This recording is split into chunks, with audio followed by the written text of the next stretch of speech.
pour une vidéo que vous avez été nombreux et nombreuses à me réclamer. En fait, c'est une vidéo sur mon achat immobilier, comment avec mon chéri on est devenu propriétaire de cet appartement à 19 ans. Donc je vais tout vous expliquer dans cette vidéo. Alors petit disclaimer, je ne suis pas agent immobilier et encore moins notaire ou clerc de notaire. Je suis pas du tout dans le secteur de l'immobilier en fait. Pour tout vous dire, je suis conseillère au Pôle emploi et mon chéri travaille dans le BTP. Il est mécanicien dans les travaux publics. Donc on n'est pas du tout de ce milieu là. Donc du coup il faut pas prendre au pied de la lettre ce que je vais vous dire. C'est juste notre propre expérience. Voilà, je ne suis pas professionnelle de l'immobilier. Donc on n'est pas sur une chaîne professionnelle, on est sur une chaîne fun, make-up, etc. Donc du coup je vais faire ça un peu sous forme de story time avec des petits conseils, astuces pour en fait vous expliquer vraiment le parcours, comment arriver là, quelles sont les démarches, etc. Donc pour vous mettre dans le contexte, on s'est mis ensemble très jeune avec mon chéri, on s'est mis ensemble quand on avait 16 ans, donc on était en seconde. Donc lui il a fait un bac pro dans le BTP et moi j'ai fait un bac STMG et après ça on s'est tous les deux dirigés vers un BTS. Donc mon copain Benjamin est de 98 et moi de 99, donc il a un an de plus, enfin il est né en fin d'année, moi en début d'année, donc on n'a pas un an du tout de différence, mais scolairement parlant on va dire on a un an de différence. Donc lui il est rentré en BTS un an avant moi, en alternance tous les deux, et puis moi du coup l'année d'après je suis rentrée aussi en BTS. Donc j'ai fait un BTS dans une agence immobilière en alternance et j'ai adoré le milieu de l'immobilier, j'ai adoré et tout de suite je me suis projetée en tant que propriétaire avec mon appartement ou ma maison à moi et pas locataire en fait, voilà. Donc très vite la question d'habiter ensemble s'est posée puisqu'on s'est mis ensemble à 16 ans comme je vous l'ai dit, donc on avait envie de partir de chez nos parents et on commençait à se projeter. Donc en fait on s'est pas du tout projeté en tant que locataire, tout de suite vraiment nous est venue l'idée d'être propriétaire. On a vite fait les calculs en fait et en fait on a fait une rapide simulation à combien on aurait le droit quand mon chéri sera en CDI, parce qu'on avait déjà sa promesse d'embauche en CDI juste après son CDI, donc on savait quel salaire il allait toucher, on savait tout ça approximativement, mais vraiment à 20 € près. Donc on avait toutes ces données là, donc on a pu faire les calculs à combien on pourrait emprunter. On a été voir un courtier qui nous a dit vous aurez le droit à 117 000 €. Là on s'est dit ok, on a le droit à 117 000 € en région parisienne, sachant que nous on voulait se rapprocher de Paris, être à environ 15-20 minutes de Paris. On s'est dit ça va être très compliqué avec 117 000 € dans de l'ancien, je précise. Donc on laisse mon chéri finir son BTS, il est embauché en CDI et tout de suite, la semaine d'après où il a eu son CDI en fait, on commence à se mettre en recherche. On a visité, je me rappelle, une petite maison qui coûtait 107 000 € mais tout à rénover, mais vraiment une minuscule maison qui faisait 40 mètres carrés. Et pas de jardin, pas de place de garage, sachant que mon chéri a une moto et une voiture, et moi une voiture, et on voulait absolument au moins un garage. Et là on s'est dit ça va pas le faire du tout.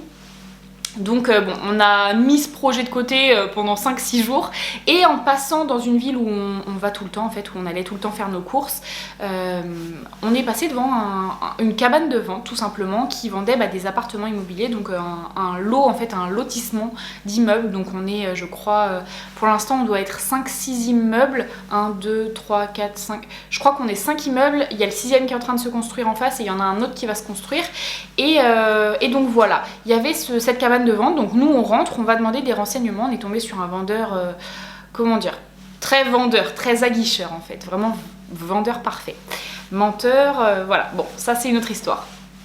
Et donc du coup on rentre et on lui explique notre projet, on lui explique nos revenus, etc. Il prend tout en compte et du coup il nous dit moi je suis en lien avec un courtier, donc je vais pouvoir voir un petit peu ce qu'on peut faire pour vous, mais pour moi c'est bon pour un F2 voire même un F3. Donc là on s'est dit ah oui, un F3 carrément.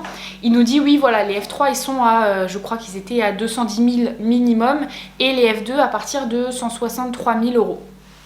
Donc là vraiment, on est super heureux, on se dit on va avoir un F3, on va avoir le droit à 210 000 €, on se faisait déjà des films. Et du coup on contacte le courtier qui nous remet vite à notre place et qui nous dit non, 210 000 € ça va pas passer, je sais pas ce qu'il vous a raconté, ça sera le F2. Donc bon, on était déjà très contents parce que les F2 ils font quand même 45 mètres carrés. Il y a une cuisine, le salon, une chambre à part, nous on voulait pas de studio parce qu'on voulait pas dormir dans la pièce où on vit si on invite des gens, etc. C'est embêtant que là on se met sur le canapé, ils sont pas sur notre lit ou quoi.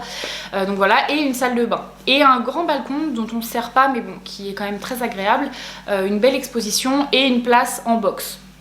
Donc là on s'est dit ah oui d'accord, on peut avoir ça, mais le prix était 163 000 € et le courtier avant nous avait dit qu'on avait le droit que à 107 000 €, donc on n'a pas très bien compris et il nous a expliqué qu'il y avait une histoire de prêt à taux zéro en fait. Quand vous achetez dans du neuf, donc un appartement en VFA, qu'on appelle sur plan par exemple, ou une maison sur plan, vous avez le droit au prêt à taux zéro. Donc c'est la banque, c'est un accord avec l'État en gros qui vous prête de l'argent sans intérêt. Donc le taux à 0%. Donc vous remboursez que ce que vous avez emprunté. Donc ça c'est très avantageux et on y a eu le droit. Donc il faut il me semble quelques conditions. Par exemple que ce soit votre premier achat immobilier je crois. Donc voilà, ça je vous laisserai vous renseigner si vous êtes intéressé, parce que moi du coup j'ai pris les informations qui m'intéressaient dans notre cas particulier en fait. Donc du coup voilà, il nous dit pour moi ça va passer. Par contre le truc embêtant c'est que vous avez même pas un mois de CDI. Même si vous n'êtes pas en période d'essai, puisqu'il y avait eu les 2 ans d'alternance dans sa même boîte, même si vous n'êtes pas en période d'essai, quand même pas un mois de CDI, ça me paraît très très chaud. Après, il faut savoir qu'on avait commencé à travailler très tôt, déjà à 16 ans, on travaillait les étés, on mettait beaucoup de côté. Je tiens à dire une chose qui m'énerve énormément, nos parents ne nous ont pas payé notre appartement, ne nous ont pas aidés à payer notre appartement. Donc ça c'est des commentaires qui m'énervent assez de recevoir ça, fille à papa, fille à maman, non pas du tout, notre appartement. Ça vient de nos économies personnelles parce qu'on a commencé à travailler à 16 ans et qu'on a été en alternance à partir de 17 ans pour mon copain et 18 ans pour moi. Et qu'on mettait tout notre salaire de côté. Mais vraiment, je vous dis, je gagnais 600 €, je mettais 400 € de côté.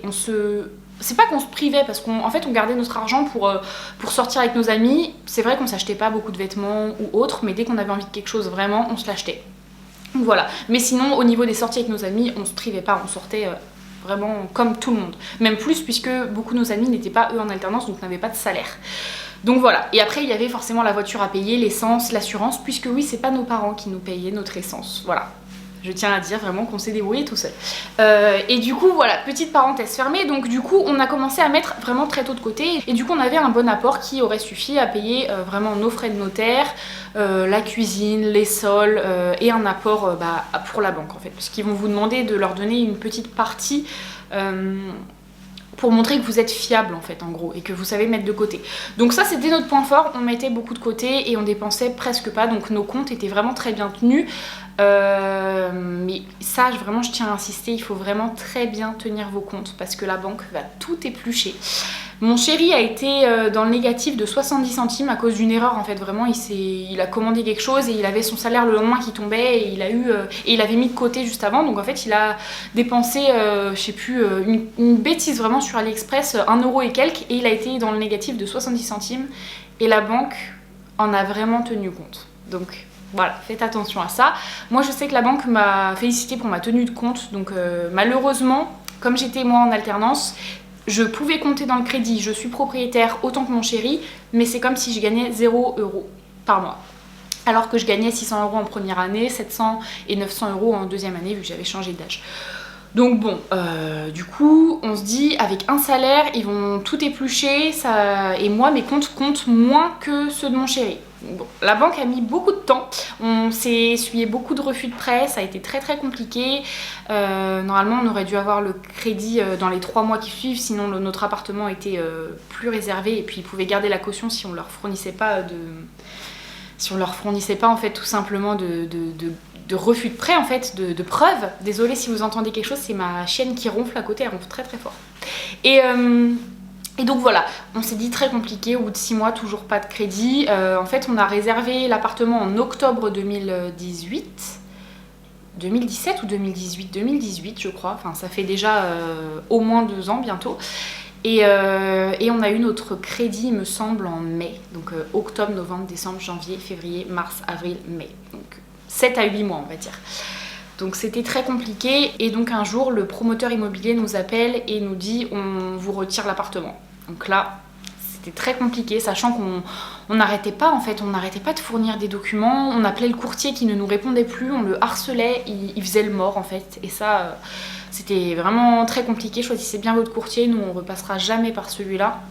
Et donc vraiment il faisait le mort, donc là on l'appelle, on le harcèle, on lui dit on va perdre l'appartement en fait. Et là il nous dit j'ai quelque chose, je suis sur une piste, ça va passer à mon avis. Donc là on a un élan d'espoir et pour tout vous dire, on a rappelé les promoteurs, ils nous ont dit on vous laisse jusqu'à vendredi après-midi à 18 h, s'il n'y a rien on le retire. On a eu le crédit le vendredi à 16 h 30, donc à 1 h 30 près on perdait l'appartement. Donc là Victoire, franchement, moi j'ai pleuré. J'étais tellement heureuse parce que depuis le temps qu'on attendait cet appartement, surtout que nous du coup on avait déjà commencé les dépenses parce qu'on pensait que c'était gagné. Donc nous on avait acheté le canapé par exemple, c'est quand même une bonne somme. On avait acheté, je sais plus, les sols, enfin plein de choses qu'on stockait chez mes grands-parents dans leur sous-sol. Et là, ça nous a tellement rassurés, enfin moi j'ai pleuré, je sais pas si mon chéri a pleuré parce qu'on était tous les deux au travail, on n'arrêtait pas, on était au travail, on n'arrêtait pas de s'absenter pour téléphoner à la banque, etc. Et du coup voilà, on a été signé notre offre de prêt, enfin, du coup on a pu aller chez le notaire. C'était vraiment incroyable, donc voilà. Donc l'appartement nous a coûté 163 000 € pour 44 mètres carrés exactement. On a payé, il me semble, 4 500 € de frais de notaire, mais ça je suis vraiment pas sûre. 4 500, 4 700, parce que les frais de notaire pour du neuf sont vraiment plus bas que pour de l'ancien. Je crois que c'est moitié moins, voire plus, donc voilà. Je crois même que c'est plus, ouais, parce qu'on a dû payer 3% de frais de notaire, quelque chose comme ça, je sais plus. Ou peut-être 5 500, je sais plus. Bon bref, on a vraiment payé très peu de frais de notaire.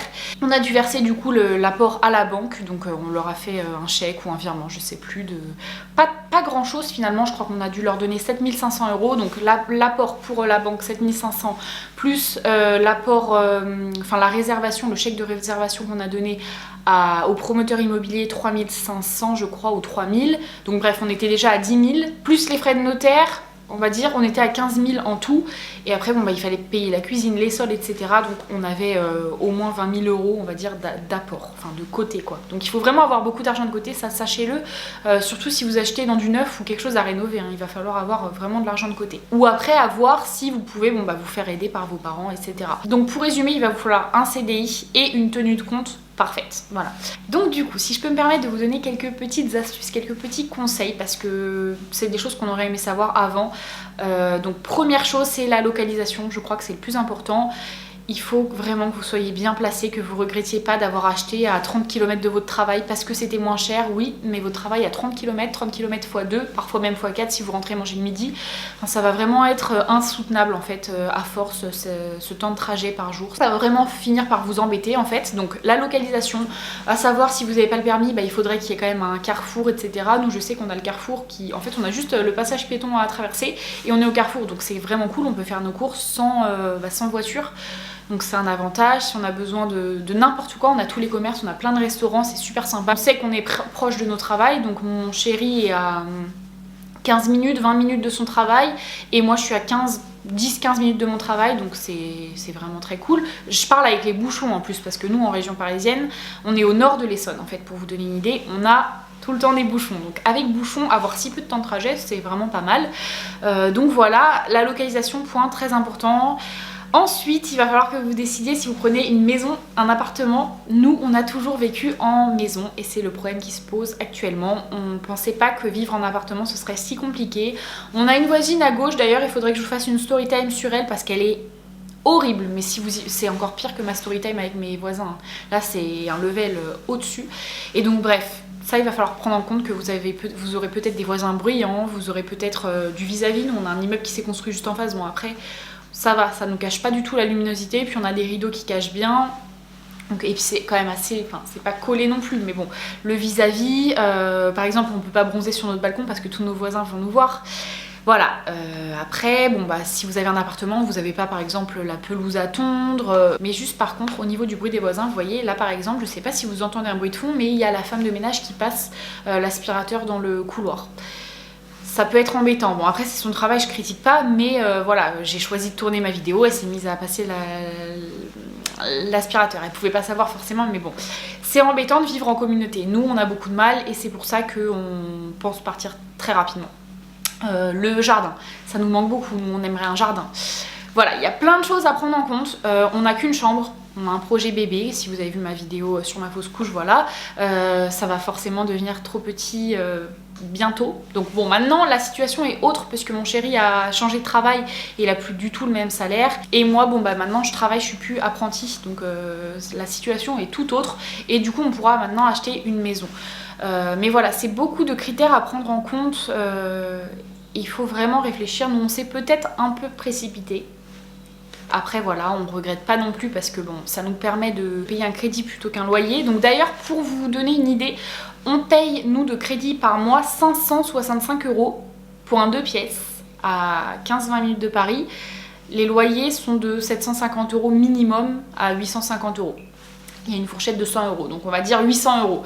Donc on paye 565 € pour rembourser notre crédit plutôt que 800 € si on vivait en location. Donc il n'y a pas à dire, même avec les charges qu'on a à payer, puisque bon, il y a des charges de copropriété. Ça à voir, c'est très important aussi. Nous on paye dans ces charges la femme de ménage qui passe tous les jours sauf le dimanche, donc ça c'est quand même un coût. On a l'entretien voilà, du local poubelle, on a l'entretien des espaces verts puisqu'on a un parc autour des immeubles.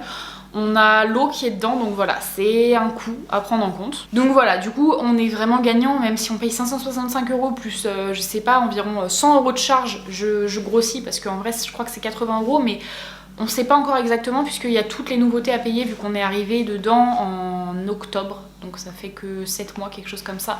Donc on sait pas encore exactement, mais bon, même si on a 100 € de charge par mois, on n'est même pas à 700 €. Donc il y a quand même plus de 100 € de différence entre payer un loyer et payer un crédit. Donc vraiment, il n'y a pas à dire en fait, vraiment c'était plus économique pour nous d'être propriétaire, il n'y avait que des avantages. On est chez nous, on fait ce qu'on veut, on met la déco qu'on veut, on a pu choisir notre cuisine de A à Z et ça c'est un plaisir. On adore notre cuisine, c'est l'endroit moi que je préfère dans l'appartement.